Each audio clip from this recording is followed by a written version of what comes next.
In the 1970s, governments didn't just hate certain movies, they criminalized them. Prints were seized, directors faced prosecution. One film triggered an obscenity trial that changed American law forever.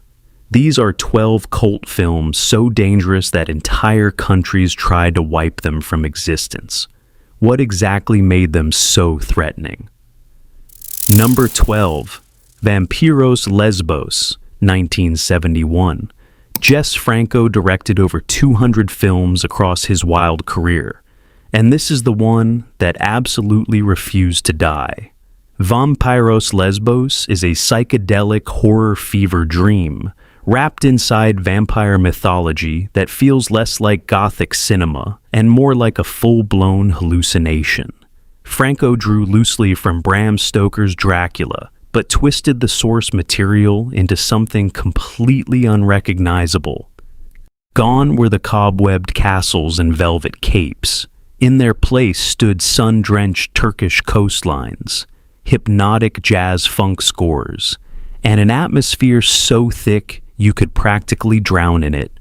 The story follows a young woman who becomes entranced by a mysterious countess living on a remote island. But calling it a story is generous. What actually unfolds is a series of increasingly surreal and dreamlike encounters that blur every conceivable boundary between fantasy and reality. Franco was obsessed with creating mood over narrative, and this movie might be the purest expression of that obsession ever committed to celluloid. Every frame drips with color and menace. Censors across Europe came for it with knives drawn. The United Kingdom placed it on the notorious video nasties list in the early 1980s, effectively banning it from all home video distribution across the country.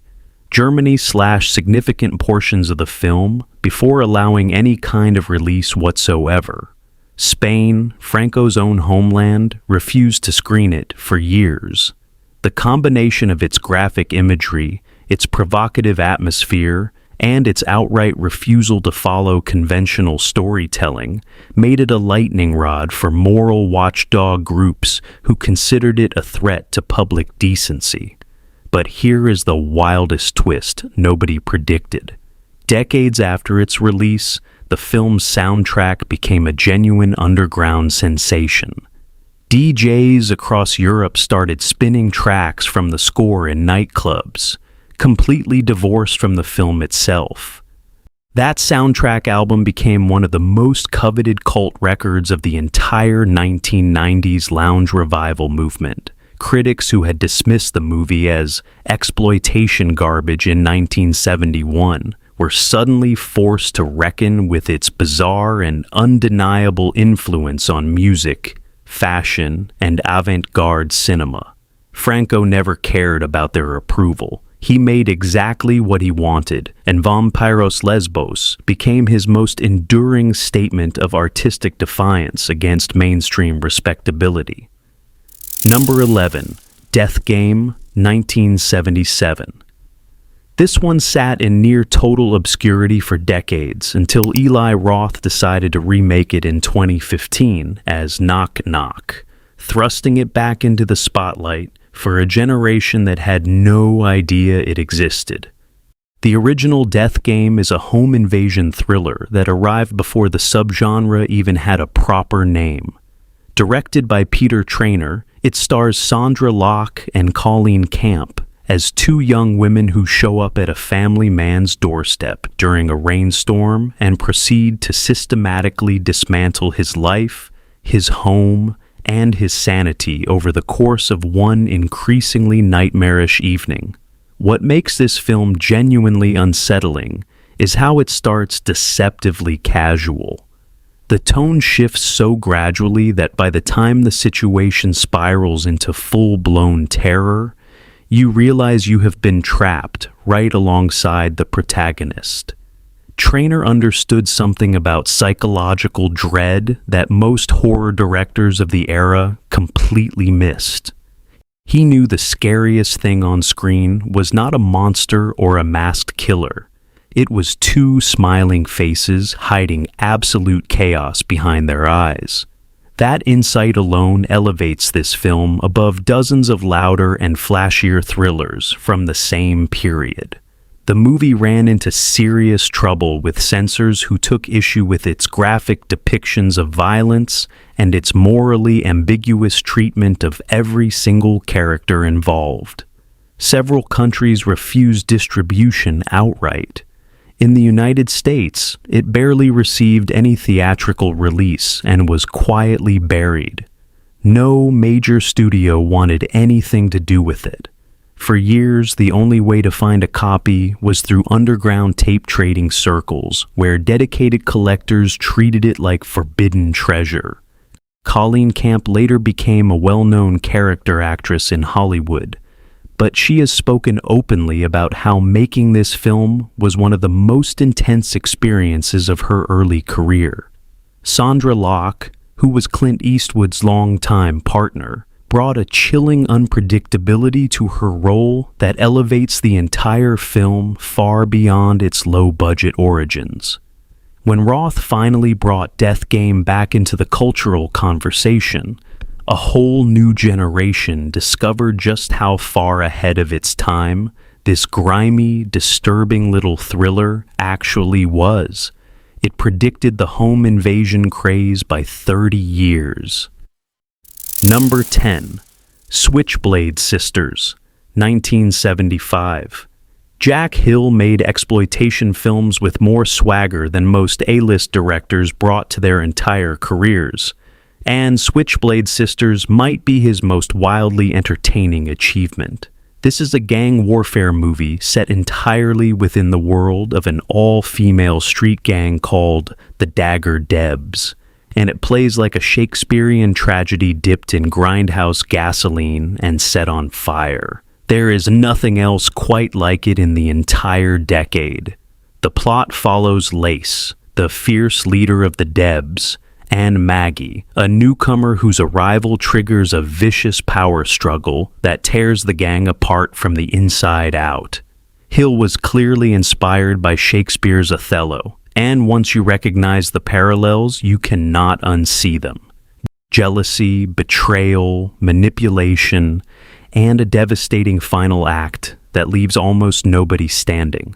But Hill wrapped all of that literary ambition inside a package of switchblades, roller rink brawls, and some of the most quotable tough girl dialogue ever written for the screen. These characters feel dangerous in a way that transcends their low-budget surroundings.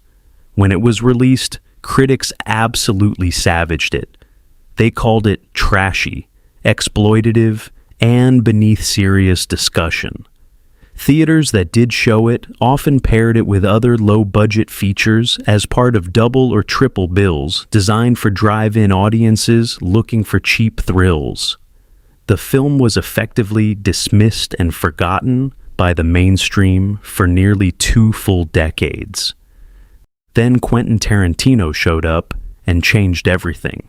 The filmmaker championed Switchblade Sisters relentlessly throughout the 1990s, eventually re-releasing it through his Rolling Thunder distribution label. Tarantino called it one of the greatest examples of pure filmmaking energy he had ever witnessed, and his endorsement single-handedly dragged it out of obscurity and into the permanent cult film canon. Several countries had restricted or outright banned the film during the 1970s due to its unflinching depiction of gang violence, its morally complex female characters, and its absolute refusal to deliver any kind of comforting, redemptive message.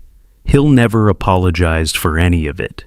He believed exploitation cinema was the most honest genre in Hollywood because it never pretended to be anything other than exactly what it was. Number 9. Female Trouble, 1974.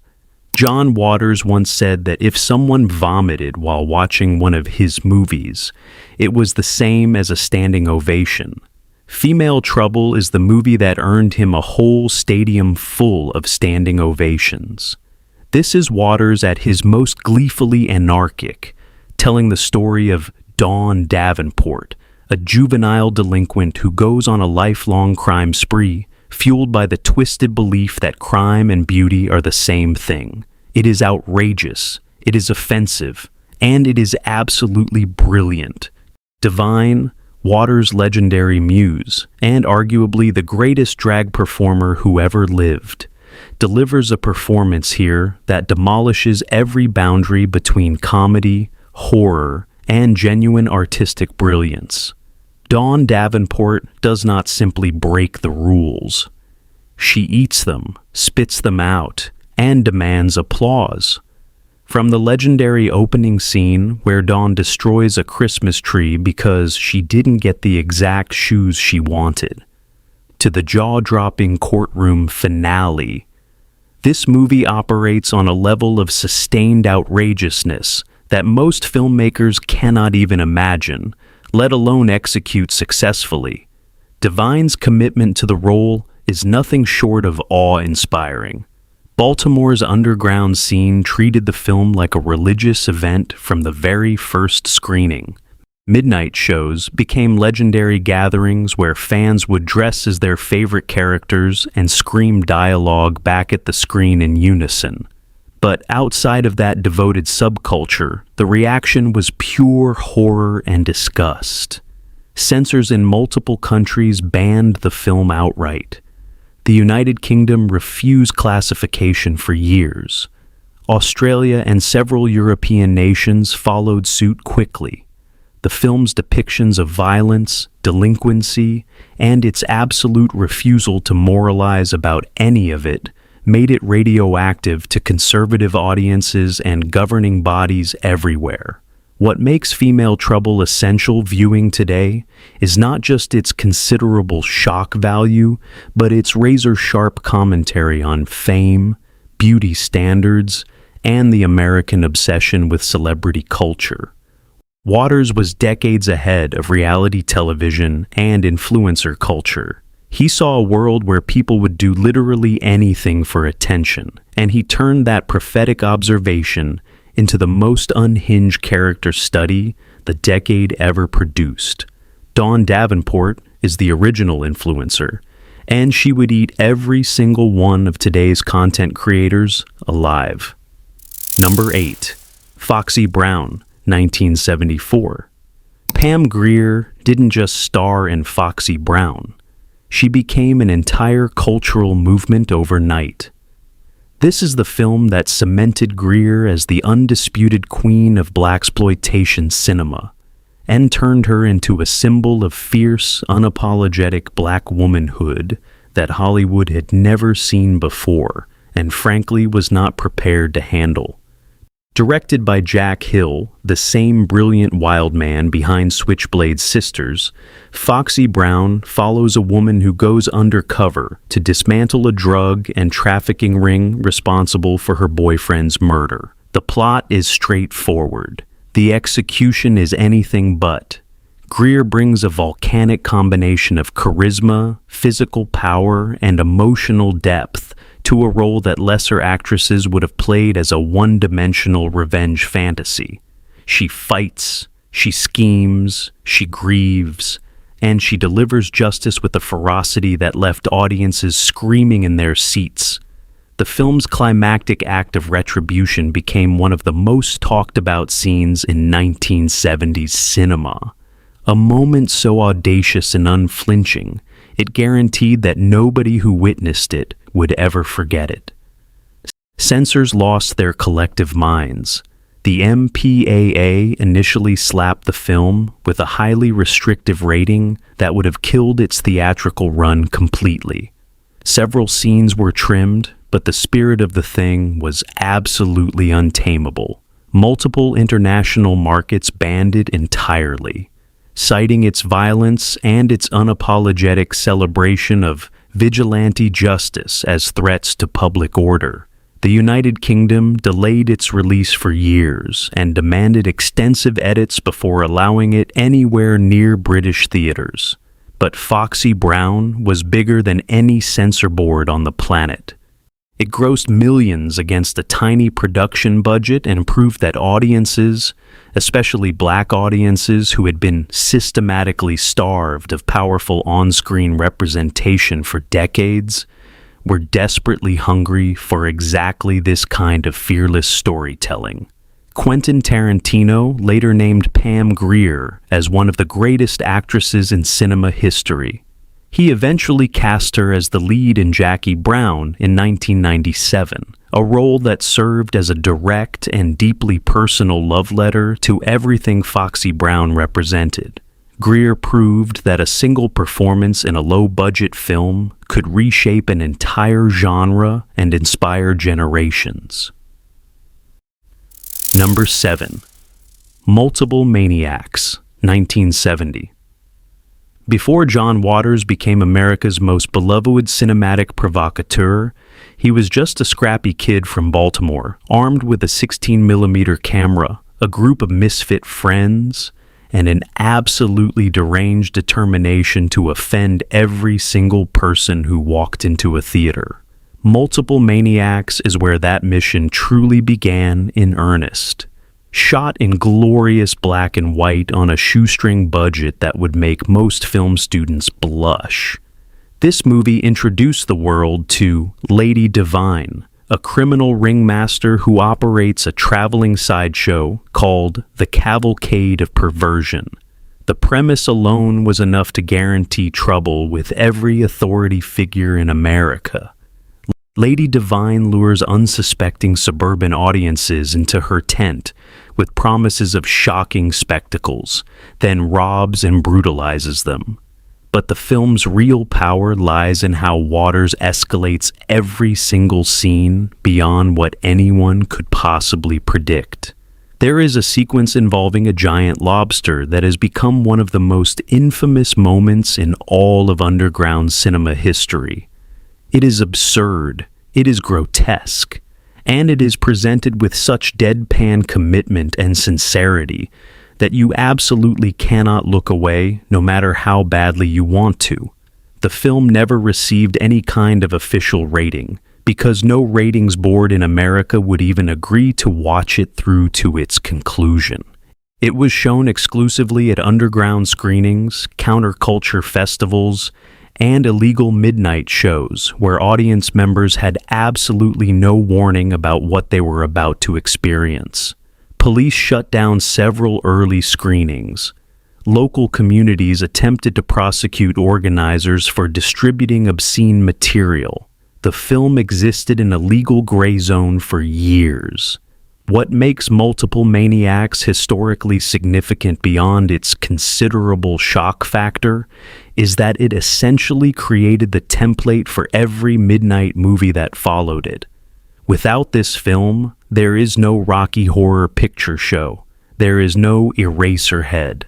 There is no entire thriving culture of transgressive midnight cinema. Waters proved that you did not need money, studio backing, or anyone's permission to create something that would permanently and irrevocably alter the cultural landscape. All he needed was a camera, a vision, and a complete and total absence of shame. That combination turned out to be more powerful than any Hollywood budget. Number 6. Ilsa, She-Wolf of the SS, 1975. This is quite possibly the most genuinely controversial film on this entire list. And that is saying something given the extraordinary company it keeps here.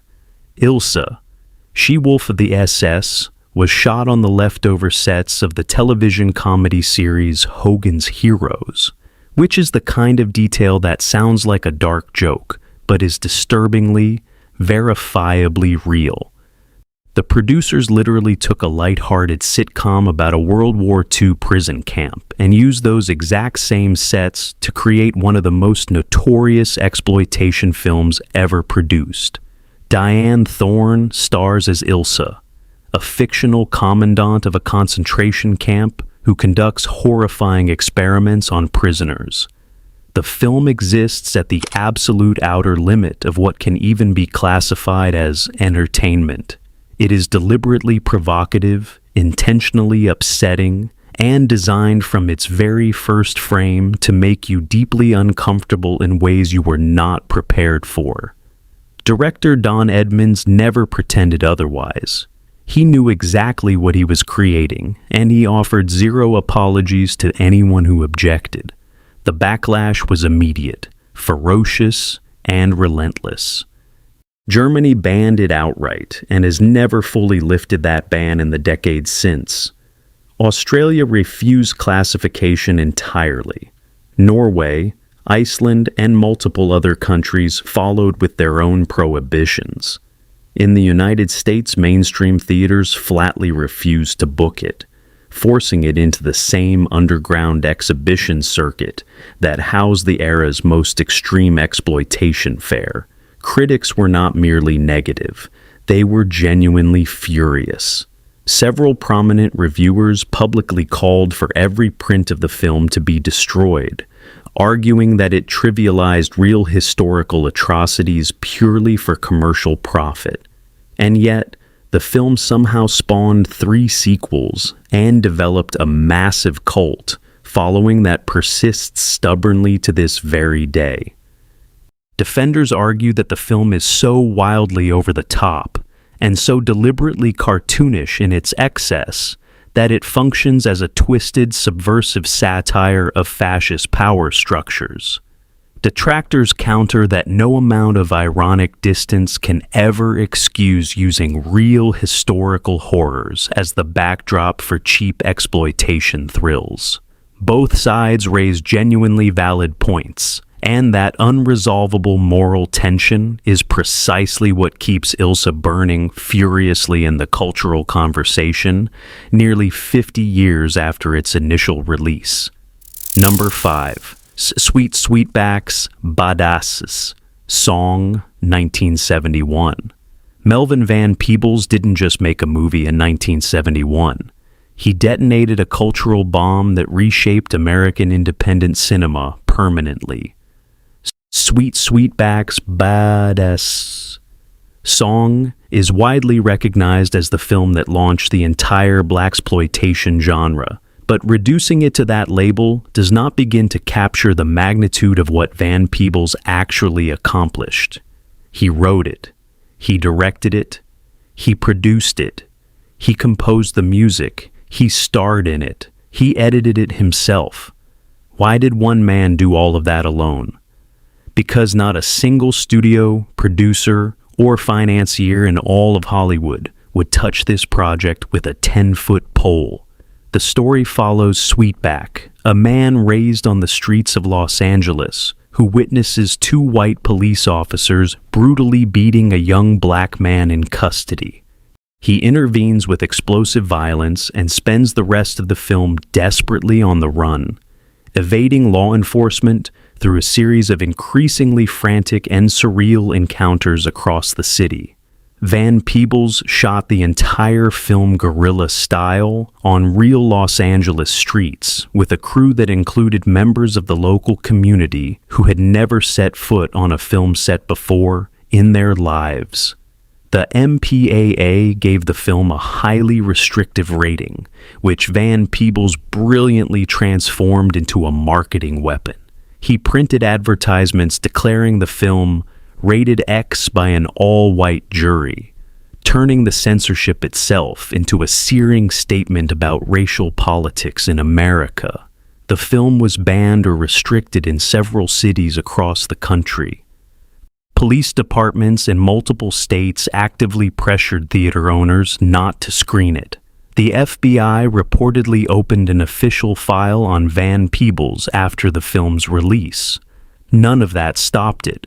Sweet Sweetback grossed over $15 million against a production budget of roughly $500,000, making it one of the most wildly profitable independent films of the entire decade. The Black Panther Party formally endorsed it as required viewing for all members.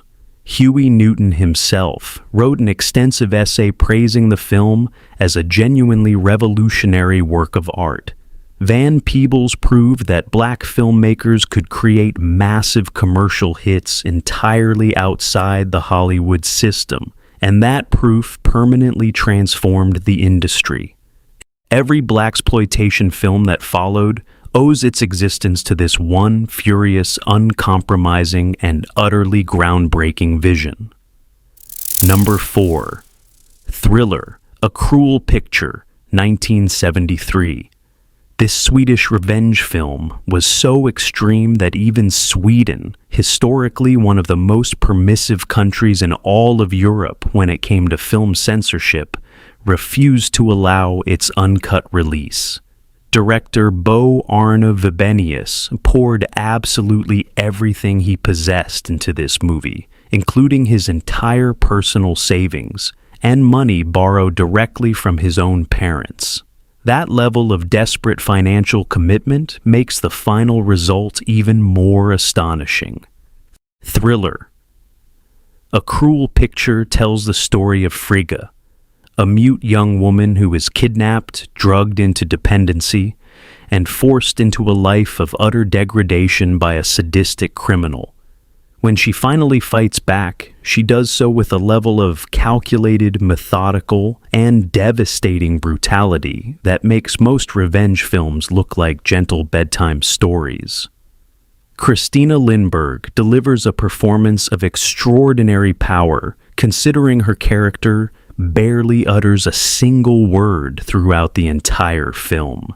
Everything is communicated through her eyes, through her body language, and through the agonizingly slow transformation from traumatized innocence to cold-blooded, surgically precise fury.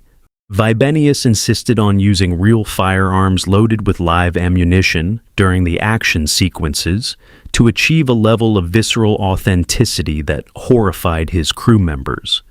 He also reportedly inserted brief shots of actual medical procedures into certain graphic sequences, which is ultimately what triggered the Swedish authorities to intervene and impose the ban. The film was physically seized by Swedish law enforcement and cut extensively. Several other European nations quickly followed with their own bans or severe editorial demands. Thriller remained extremely difficult to see in its original uncut form for decades afterward, circulating primarily through obsessive collectors and shadowy underground tape trading networks. But its influence on mainstream cinema is absolutely undeniable. Quentin Tarantino has openly and repeatedly cited this film as a primary inspiration for the character of the bride in his Kill Bill films. The iconic eye patch, the systematic training montages, the methodical list of targets. It all traces directly back to Frigga and her quest for vengeance. Even the color grading and visual composition of certain Kill Bill sequences deliberately mirrors the stylistic choices Vibenius made decades earlier. For a film that was literally confiscated by police, its creative DNA is embedded in some of the most celebrated mainstream cinema of the 21st century. That is the ultimate vindication for a movie the world tried desperately to erase. Number 3. El Topo, 1970. Alejandro Jodorowsky created El Topo as what he called a spiritual Western, and what emerged was something cinema had never encountered before, and arguably has never fully processed since. The film follows a mysterious gunfighter dressed entirely in black leather who rides through an endless desert with his young son, encountering increasingly bizarre and deeply mystical challenges as he seeks to locate and defeat 4 legendary master gunmen. If that premise sounds like a straightforward genre picture, the execution is anything but. Jodorowsky transformed every single frame into a sprawling canvas of religious symbolism, occult imagery, and philosophical provocation that left audiences either completely mesmerized in reverent silence or utterly furious and heading for the exit. John Lennon saw the film at a midnight screening in New York City and was so profoundly blown away by the experience that he personally convinced Alan Klein, the manager of the Beatles, to acquire the distribution rights immediately. Lennon reportedly watched the film multiple times in a single week, unable to shake its images from his mind. That endorsement from one of the most famous human beings on Earth transformed El Topo almost overnight from an obscure Mexican art film into a genuine cultural phenomenon. Midnight screenings in Manhattan became legendary gatherings where hippies, intellectuals, artists, and deeply curious civilians packed theaters to capacity week after week to experience something they simply could not find anywhere else. But not everyone was enchanted by what Jodorowsky had created. Censors in multiple countries took swift aim at the film's intensely graphic violence, its deliberately provocative use of sacred religious iconography, and its unflinching depictions of human suffering and physical deformity.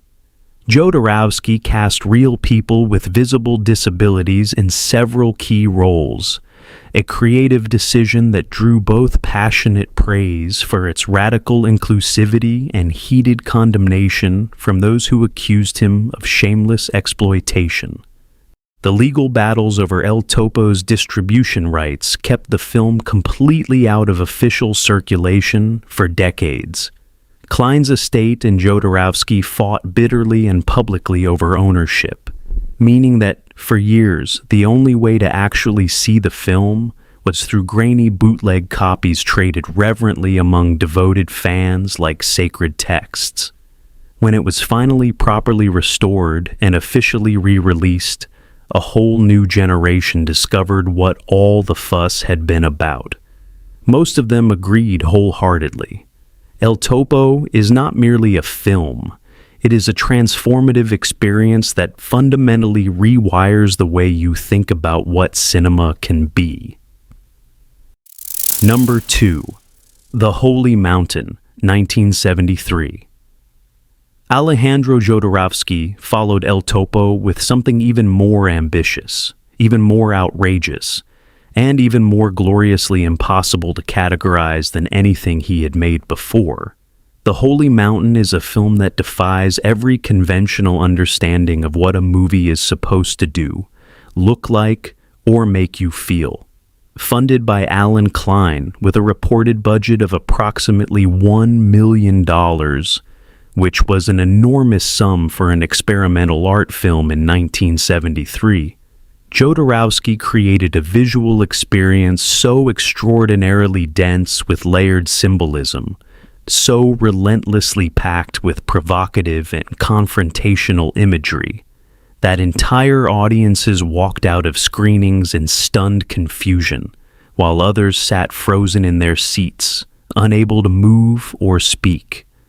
The plot, if you can even call it that, follows a thief who bears a striking resemblance to religious iconography through an extended journey of spiritual transformation guided by a mysterious alchemist, played by Jodorowsky himself. Along the way, they gather a group of powerful industrialists who each represent a planet in our solar system, and whose vast business empires are built systematically on the exploitation of humanity's worst instincts: war profiteering, weapons manufacturing, cosmetic manipulation of the human body, political mind control. Jodorowsky attacks every powerful institution imaginable with imagery that is simultaneously breathtakingly beautiful and deeply, viscerally disturbing in equal measure. The film was banned in several countries almost immediately upon release. Its provocative and deliberately shocking depictions of revered religious figures and sacred rituals drove conservative groups and organized religious institutions into an absolute frenzy of outrage. Mexico restricted it heavily, despite Jodorowsky's deep roots in the country's artistic community. Several European nations refused distribution outright. The intense controversy only amplified the film's underground mystique and drove illicit demand through the roof. Jodorowsky has spoken extensively over the years about the production process, which reportedly involved genuine spiritual rituals, consciousness-altering substances, and rigorous training regimens that his actors underwent for months before a single frame of film was exposed. He treated the entire filmmaking process as a sacred ceremony rather than a commercial enterprise, and demanded that everyone involved approach it with the same devotion. The Holy Mountain influenced an astonishing range of artists across multiple disciplines, from David Lynch to Kanye West, who has publicly cited it as a primary visual inspiration for multiple creative projects. When the film was finally given a proper high-definition restoration and theatrical re-release years later, critics who had dismissed it as self-indulgent nonsense in the 1970s were forced to confront its extraordinary visual genius and its eerily prophetic commentary on consumerism, organized religion, and the eternal human hunger for transcendent meaning. This is not a movie you watch. This is a movie that watches you right back. Number 1. Pink Flamingos, 1972. Here it is, The Summit. The most notorious cult film of the entire 1970s and quite possibly the most controversial American independent film ever committed to celluloid. John Waters' Pink Flamingos is the movie that defined the absolute outer limits of cinematic taste, and then gleefully, joyfully demolished those limits while cackling the entire way down. This is the film that transformed Divine into an international counterculture icon, launched Waters permanently into the national conversation about art and obscenity, and traumatized an entire generation of unsuspecting moviegoers who wandered into theaters with absolutely no idea what they were about to witness. The premise is deceptively simple. Divine, living in a pink trailer in the countryside with her spectacularly deranged family, proudly holds the coveted title of the filthiest person alive. A rival couple named the Marbles publicly challenges that title, and the resulting competition becomes an all-out war of escalating obscenity and outrageous one-upmanship that pushes the boundaries of on-screen behavior further than any American film had ever dared to venture before. The notorious final scene, which Waters shot in a single unbroken take with no camera tricks and no special effects, remains one of the most discussed and debated moments in all of cinema history.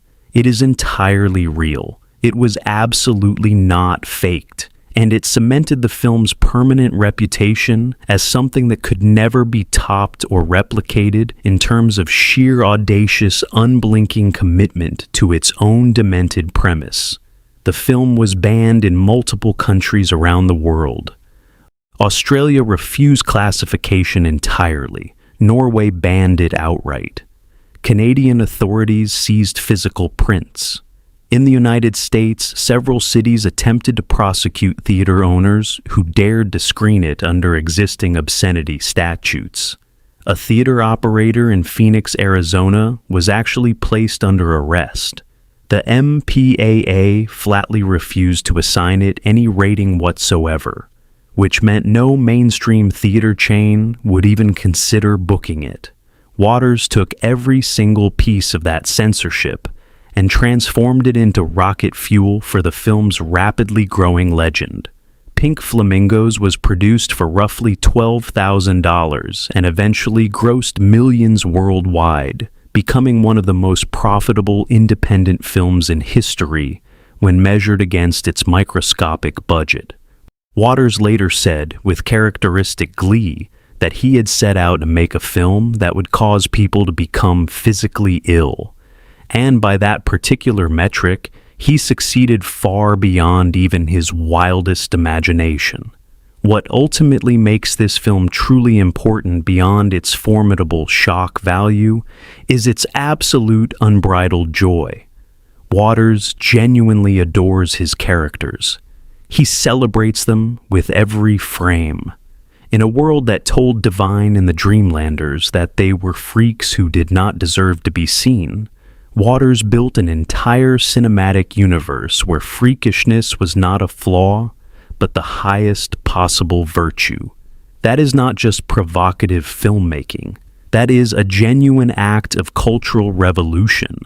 And it is exactly why Pink Flamingos sits at the very top of this list. So there you have it. 12 films that government censors and moral crusaders tried their absolute hardest to destroy, and every single one survived to become legendary. These movies prove that the fastest way to make something immortal is to try banning it. Now drop a comment and tell me which of these you have actually watched and which one shocked you the most. Here is the real question nobody wants to answer honestly. If a film genuinely disturbs you, does that make it dangerous art or does that make it important art? Because the line between those two might not exist at all.